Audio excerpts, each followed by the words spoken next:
I'm Darren Crooks. I am Curtis York. Welcome to ForTalkSake. This is our first video back since the lockdown has been lifted. Yep. And we were talking before this that people would probably complain the fact that we aren't social distancing, but Yeah. ever since lockdown was eased, we've been drinking together again and watching movies together, so, we trust each other. And that's what matters. We're in our little ForTalkSake bubble. Yeah.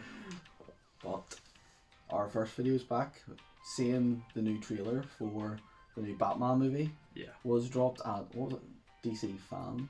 Yeah, it's DC Fandom or something. Fandom? Yeah. Or Fandom? Fandom, that sounds more like it. Yeah, I think it might be Fandom. The new Batman movie starring Robert Pattinson. Yeah. Which actually, surprisingly, looks very good.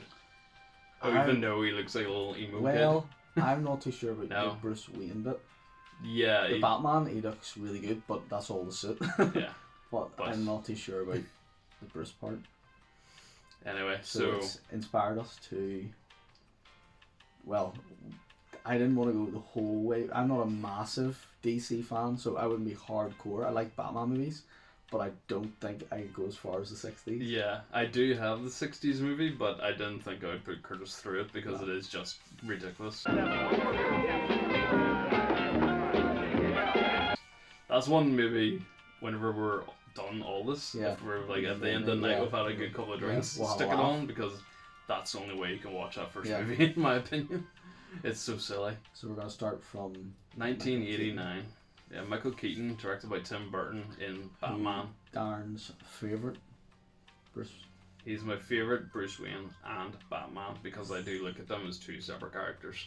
And I think he is the only one so far, other than controversially Ben Affleck, who I think can play the two separate characters as equally as well. And yet, the amount of stick he got when he first took up the role, and yet he didn't do a bad job. I think they have a history, the Batman movies, of casting people who you wouldn't expect. Yeah. Like Michael Keaton. Well, yeah, Michael Keaton originally, nobody looked at him and was like, he's not a superhero. Yeah. How can he be Batman? And he's a legend now, a lot of people see them as their Batman. And then Heath Ledger as the Joker, nobody expected that. Yeah. And he was absolutely outstanding. Amazing. And then it would go on. Ben Affleck, a lot of people, it's a split decision with him, but I really liked his performance. I just didn't think the scripts were up to par. I thought he played it well. I just wasn't a big fan of the actual films. Yeah, I know. That's what I'm saying. The scripts. Yeah. But we'll get into it with 1989's Batman, directed by Tim Burton, starring Michael Keaton. What are you? I'm Batman.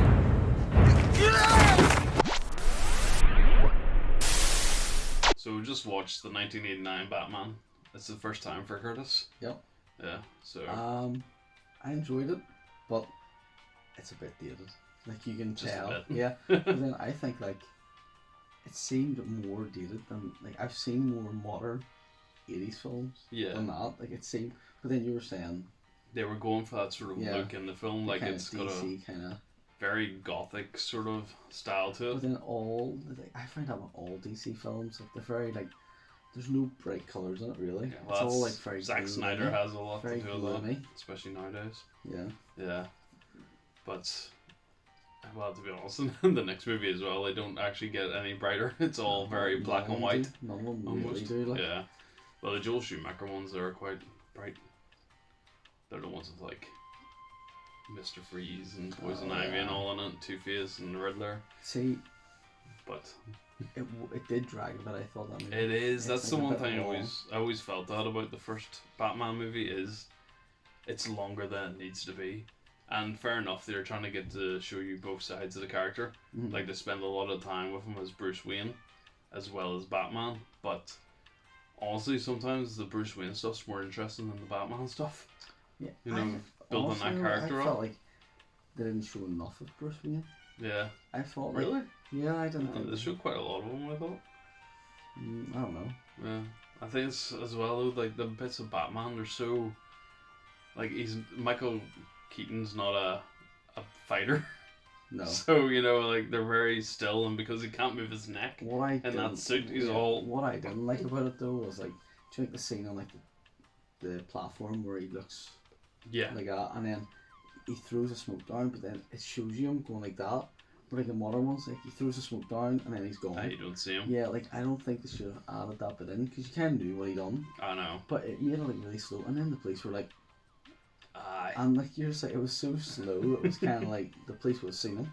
Yeah. You know what I mean? But It was the sort of give the illusion yeah, of Batman. but I think if you were watching that in the cinema in the '89, it would have been really Yeah, good. Like it would have like- been amazing. This was the first time audiences got to see the darker side of Batman on TV or 'Cause on cinema. it was more like a comedy before, wasn't it? Yeah, Kinda like the show with Adam West and all was silly, whereas this was showing you the darker side that the comics were trying to portray, especially that like time period. Jack Nicholson, he done it really well. Get those wonderful toys. But then it's Jack Nicholson. I know. Couldn't You do- see, I couldn't do feel like a good he's job. not so much over the top, but he gets annoying as the Joker character Well, yeah. a lot of the times. And then whenever he's like the Joker, but he's in like normal makeup Mm-hmm. and all, it's a bit annoying. Like they should just had him being the As the Joker, Joker the instead whole of time. having him. Yeah, 'Cause but it was kind of like he was trying to be normal. yeah. That's what it was. But And then like the makeup with his mouth is very distracting at times, yeah, because it looks like he has a hair lip more than anything. Heath Ledger definitely looked better as the Joker, Yeah. like, but then that's We'll get into that yeah. whenever we talk about that. Yeah, Yeah, but I guess I can see what they're trying to do with the character and the fact that they give him an origin story, and the Joker has never had a concrete origin story in the comics. yeah, So it was a bit weird having that connection between him and Batman. Like yeah, in this movie, apparently the Joker is the one who killed Batman's parents, but he wasn't the Joker then. yeah. Yeah, It and was just, it was weird that they called him Jack uh, in the film, and obviously his real name Yeah. is Jack. but I think it was just going for that J Yeah, connection, well. really.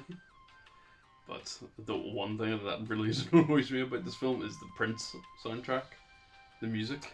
I never really noticed. I did because I have a single of the the Bat Dance on vinyl, and it's awful. But I got it for novelty's sake. Yeah, And then whenever we're watching the credits at the beginning of the movie, it's like all songs and music performed by Prince. Obviously, the actual theme and score is done by Danny Elfman, and it's really good.